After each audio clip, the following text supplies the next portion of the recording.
warahmatullahi wabarakatuh.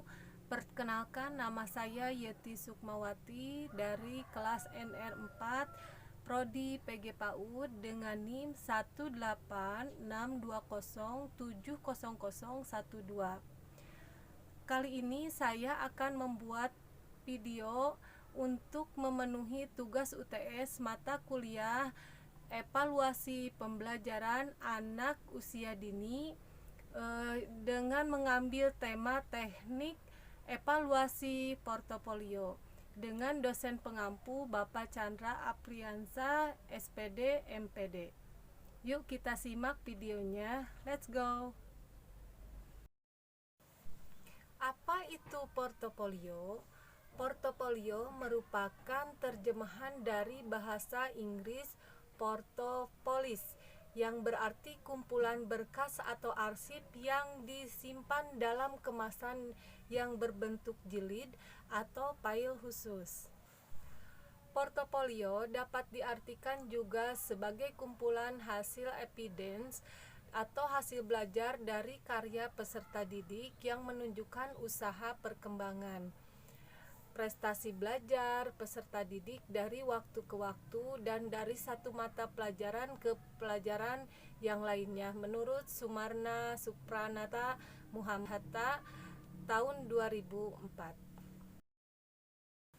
Dalam prakteknya, portofolio berusaha dilandasi oleh 4 pilar pendidikan, yaitu 1. Learning to do.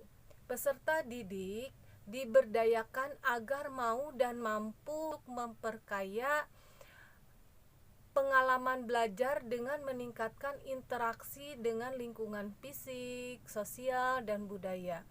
Yang kedua, learning to know. Peserta didik diajak untuk mampu membangun pemahaman dan pengetahuan terhadap dunia sekitarnya.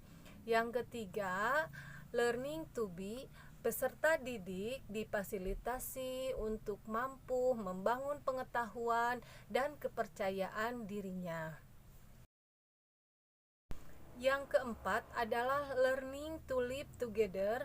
Peserta didik diberi kesempatan berinteraksi dengan kelompok yang bervariasi untuk membentuk kepribadiannya, memahami kemajemukan, dan melahirkan sikap-sikap positif dan toleran terhadap keanekaragaman perbedaan hidup.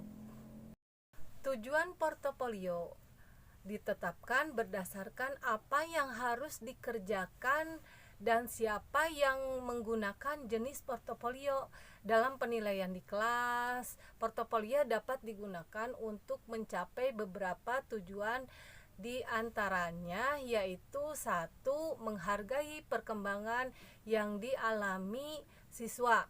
2. Mendokumentasikan proses pembelajaran yang berlangsung. 3.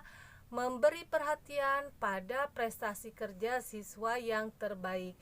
4. Merefleksikan kesanggupan mengambil resiko dan melakukan eksperimental. 5. Meningkatkan efektivitas proses mengajar. Poin selanjutnya, bertukar informasi dengan orang tua, wali siswa, dan guru lainnya.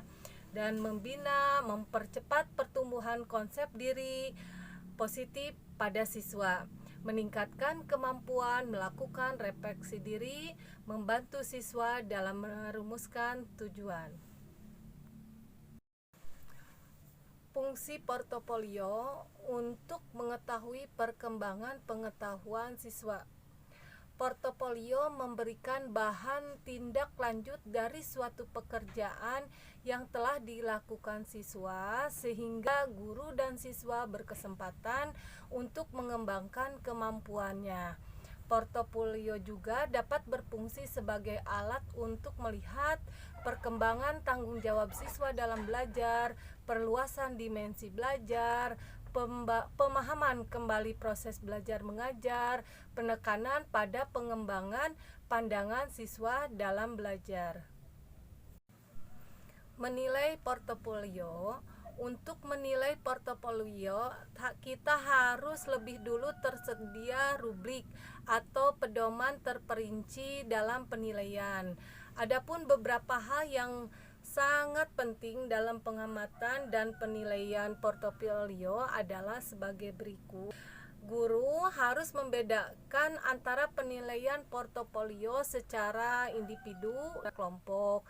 Guru harus menilai portofolio sesuai mungkin dengan kompetensi dasar maupun dengan indikator pencapaian belajar yang telah ditentukan. Guru juga harus membuat penilaian portofolio individu dan kelompok ini sesuai dengan kompetensi dasar dan indikator pencapaian hasil belajar yang telah ditentukan. Guru harus memastikan dengan benar kriteria yang digunakan dalam penilaian portofolio, baik yang akan digunakan untuk kelompok maupun siswa secara individu. Kriteria yang dikembangkan harus sesuai dengan indikator pencapaian hasil belajar. Kriteria yang dikembangkan harus mencakup rentang kemampuan yang jelas, mulai dari kemampuan yang kurang sampai kemampuan yang lebih baik. Kriteria yang harus mudah dan dikomunikasikannya kepada siswa, orang tua maupun pihak lain sehingga mereka dapat dengan mudah memahami kriteria yang dimaksud. Pada kriteria penilaian ini harusnya terbebas dari perbedaan jenis kelamin siswa antara laki-laki dan perempuan. Jangan sampai yang laki-laki dilebih-lebihkannya, yaitu dalam penilaian dapat digunakan oleh siapa saja, guru yang berbeda. Jadi tidak hanya satu guru aja. Jadi bisa dipakai oleh guru yang lainnya dan dapat menghasilkan pengertian yang sama untuk hasil kerja yang sama. Mungkin pemaparan dari teknik evaluasi portofolio yang saya dapat sampaikan sampai di sini. Kurang dan lebihnya saya mohon maaf. Billahi taufiq wal hidayah. Wassalamualaikum warahmatullahi wabarakatuh.